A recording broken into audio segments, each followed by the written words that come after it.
नमस्कार, सुप्रभात, प्रिय विद्यार्थियों।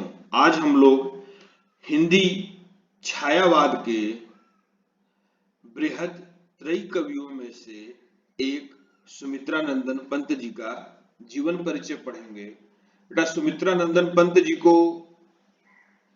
प्रकृति का सुकुमार कवि भी कहा जाता है, क्योंकि हिंदी में प्रकृति से जुड़ी हुई कविताएं बड़ी ही सुंदर लिखी गई हैं पंत जी द्वारा। तो बेटा, हम लोग शुरुआत करते हैं छायावाद के प्रमुख स्तंभ और प्रकृति के सुकुमार कवि के रूप में विख्यात सुमित्रानंदन पंत जी का जन्म 20 मई 1900 को उत्तराखंड के बागेश्वर जनपद के कोसानी नामक गांव में हुआ था। बेटा, यहाँ पर बता देना ये जरूरी है कि कहीं कहीं कुछ किताबों में आप लोगों को अल्मोड़ा जनपद भी मिल सकता है। दरअसल बेटा, जब उनका जन्म हुआ था तब अल्मोड़ा जनपद ही था, लेकिन बाद में नए जिलों का निर्माण किया गया, जिसके तहत अब कोसानी गांव बागेश्वर जनपद के अंतर्गत आता है। आगे अध्ययन करते हैं बेटा। पिता का नाम गंगादत्त था, जो एक चाय बागान के प्रबंधक थे। जन्म के कुछ ही घंटों बाद माता की मृत्यु हो गई, अतः दादी द्वारा उनका पालन पोषण किया गया। यहाँ पर यह बताया जा रहा है कि उनके पिता गंगादत्त जी एक चाय बागान के मैनेजर थे, प्रबंधक थे, और जन्म के कुछ ही घंटों बाद उनकी माता की मृत्यु हो गई। बेटा, अपनी माता पिता की 8वीं संतान थे ये, और माता की मृत्यु हो गई, अतः माता के न रहने पर इनका पालन पोषण दादी ने किया। दादी द्वारा पालन पोषण किए जाने के कारण ये बड़े सुकुमार स्वभाव के थे। साथ ही हिमालय के वादियों में कोसानी जैसे सुरम्य प्राकृतिक स्थान पे बचपन बीतने के कारण इनके अंदर सौंदर्य बोध बड़ा गहरा था। बचपन का नाम गोसाई दत्त था। बेटा, इनका जो पहला नाम था वो गोसाई दत्त था।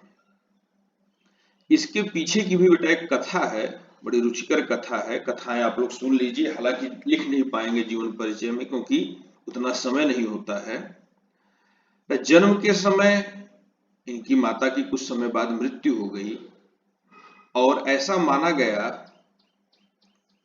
कि ये बालक भी बहुत दिनों तक जीवित नहीं रह पाएगा, क्योंकि काफी कमजोर थे। ऐसे में इनकी दादी ने एक टोटका किया और गांव के ब्राह्मण को, बेटा पहाड़ी भाषा में ब्राह्मण को गोसाई कह के बुलाते हैं, दान में दिया, और कुछ समय बाद पुनः उनसे खरीद लिया। इसी कारण बेटा इनका नाम गोसाई दत्त दादी ने रखा। हालांकि ये नाम पंत जी को पसंद नहीं आया, आगे चलकर उन्होंने बदल दिया। करह आरंभिक शिक्षा वर्नाकुलर स्कूल कोसानी, यानी बेटा जहां जन्म हुआ था गांव की पाठशाला में, और गवर्नमेंट हाई स्कूल अल्मोड़ा में संपन्न हुई।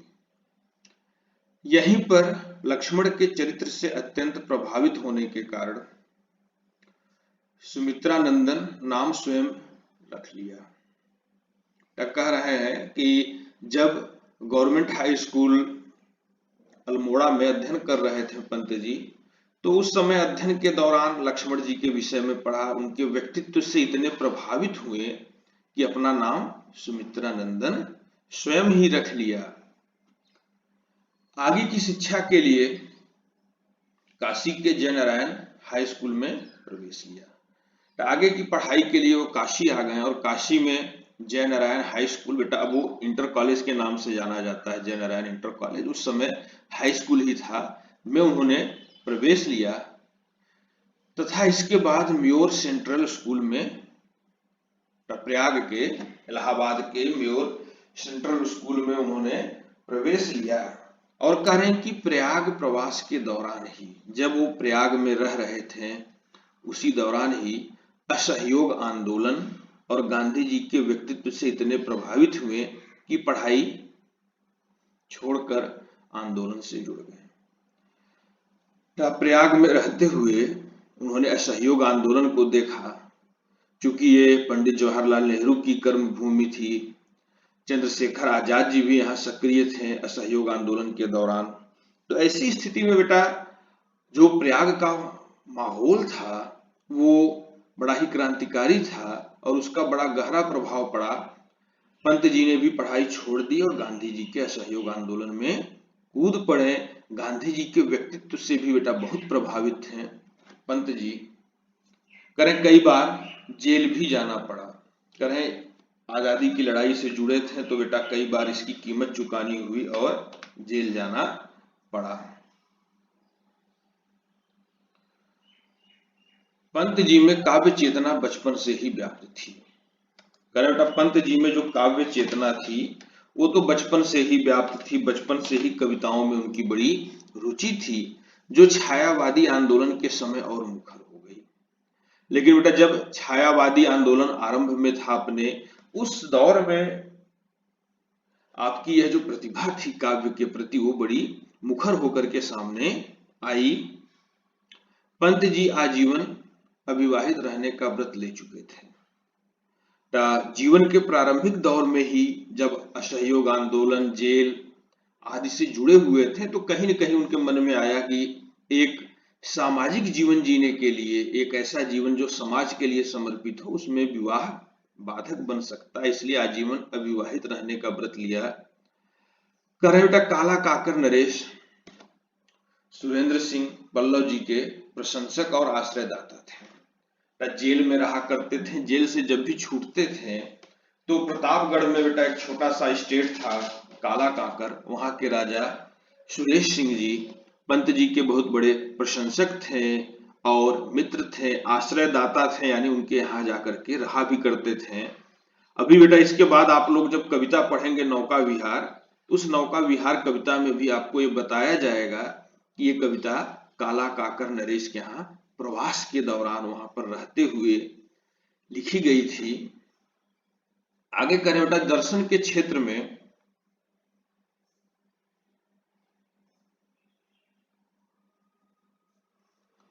क्षेत्र में पंत जी अरविंद घोष से प्रभावित थे। जहां राजनीति के क्षेत्र में गांधी जी से प्रभावित थे, वहीं दर्शन के क्षेत्र में, फिलॉसफी के फील्ड में वो किससे प्रभावित थे? अरविंद घोष जी से। अरविंद घोष को भारतीय दर्शन का एक बहुत बड़ा नाम माना जाता है। विशेष करके इनका जो प्रकृतिवादी दर्शन था वो शिक्षा और सामाजिक जीवन, आध्यात्मिक जीवन सब पे लागू होता है और कहीं न कहीं प्रकृति के सुकुमार कवि पंत जी की प्रेरणा अरविंद घोष जी का प्रकृतिवादी दर्शन ही था। आगे करें बेटा पंत जी ने 1938 में प्रगतिशील आंदोलन के समर्थन में रूपाव पत्रिका का संपादन एवं प्रकाशन आरंभ किया। बेटा 36 के बाद जब छायावादी आंदोलन समाप्त हो गया और उसका स्थान प्रगतिशील आंदोलन ने लिया, तो पंत जी ने भी प्रगतिशील आंदोलन से अपना जुड़ाव बनाया और प्रगतिशील आंदोलन को गति देने के लिए रूपाव नाम की पत्रिका का संपादन प्रारंभ कर दिया। बेटा स्वतंत्रता उपरांत आपको इलाहाबाद आकाशवाणी में परामर्शदाता के पद पर नियुक्त किया गया। इलाहाबाद आकाशवाणी में आपको परामर्शदाता का पद दिया गया और इसके पीछे की भी कहानी बेटा बड़ी रुचिकर है। पंत जी नेहरू जी के बड़े ही नजदीकी थे, देश के लिए अपना पूरा जीवन समर्पित किया था। ऐसे में नेहरू जी ने उनसे कहा कि आप जो भी सुविधा चाहें ले सकते हैं। तो पंत जी को एक बंगला बड़ा पसंद आया। इसलिए पसंद आया क्योंकि उसके चारों तरफ बड़ी हरियाली थी, पेड़ पौधे थे और प्रकृति से बड़ा जुड़ाव रखते थे पंत जी। तो उस प्रकृति से जुड़ाव के कारण उन्होंने कहा कि ये बंगला आप मुझे दे दीजिए, मैं यहाँ पर अपना जीवन बिताना चाहता हूँ शेष।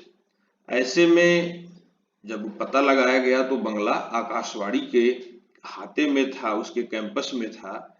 तो उन्हें एक प्रस्ताव दिया गया कि जब आप वहां पर रहेंगे तो आपको एक पद दिया जाएगा परामर्शदाता का, यानी जब कभी आकाशवाणी को आपसे परामर्श की, बौद्धिक मदद की आवश्यकता होगी तो आप उसे देंगे। पंत जी ने सहर्ष स्वीकार कर लिया और बेटा वहीं पर उनके ठीक पड़ोस में हरिवंश राय बच्चन जी भी रहा करते थे। आगे हम लोग बेटा अध्ययन करते हैं चिदम्बरा के लिए ज्ञानपीठ तथा कला और बूढ़ा चांद के लिए साहित्य अकादमी पुरस्कारों से सम्मानित किया गया। बेटा पंत जी को जो दो बड़े विशेष पुरस्कार मिले उसमें एक ज्ञानपीठ पुरस्कार और दूसरा साहित्य अकादमी पुरस्कार था। ज्ञानपीठ चिदम्बरा के लिए मिला जबकि कला और बूढ़ा चांद के लिए साहित्य अकादमी पुरस्कार मिला। हालांकि बेटा पंत जी की जो सबसे चर्चित रचना है वो है पल्लव, जिसे छायावाद का मैनिफेस्टो कहते हैं, यानी घोषणा पत्र। यानी बेटा छायावाद क्या है, अगर इसे ठीक ठीक समझना हो तो आप पल्लव को पढ़िए।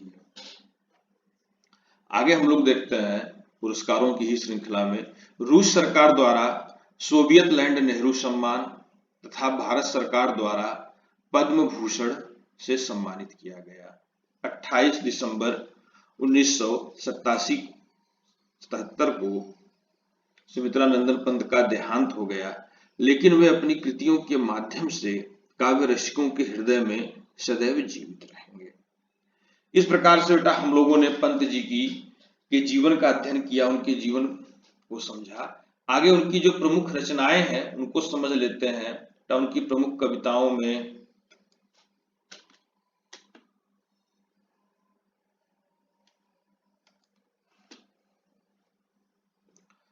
उच्छ्वास, पल्लव। पल्लव के विषय में पहले भी मैंने बताया कि इसको छायावाद का मैनिफेस्टो कहते हैं। वाणी, ग्रंथि, गुंजन, ग्राम्या, युगांतर। बेटा युगांतर कविता छायावाद और प्रगतिवाद के युग के अंत और आरंभ की बात है। युगांत, युगवाणी, स्वर्ण किरण, स्वर्ण धूलि, कला और बूढ़ा चांद। बेटा आप लोगों ने इसके बारे में पढ़ा है कि इसके लिए कौन सा पुरस्कार मिला, साहित्य अकादमी। चिदम्बरा, इसके लिए ज्ञानपीठ पुरस्कार मिला। मुक्ति यज्ञ, मुक्ति यज्ञ वस्तुतः लोकायतन महाकाव्य का एक हिस्सा है। इसके बाद मानसी, उत्तरा, तारापथ, रजत शिखर, शिल्पी, अंतिमा, पतझड़, ज्योत्सना, मेघनाथ वध और खादी के फूल। ये खादी के फूल कविता उन्होंने हरिवंश राय बच्चन जी के साथ मिलकर लिखी थी। यह एक संयुक्त रूप से लिखी गई रचना है। और बेटा इसी क्रम में कुछ चीजें छूट जाती हैं कभी कभी। उनकी जो सबसे महत्वपूर्ण रचना है उनका महाकाव्य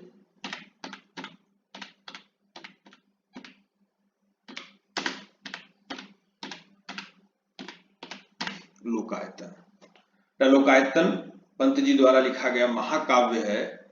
इस महाकाव्य के नायक महात्मा गांधी जी हैं। बेटा पहले भी बताया कि गांधी जी के व्यक्तित्व से काफी प्रभावित रहते थे। और शेष रचनाएं बेटा काव्य संग्रह है।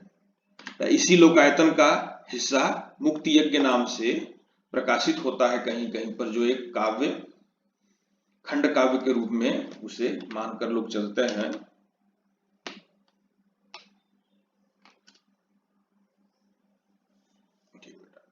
धन्यवाद। जय।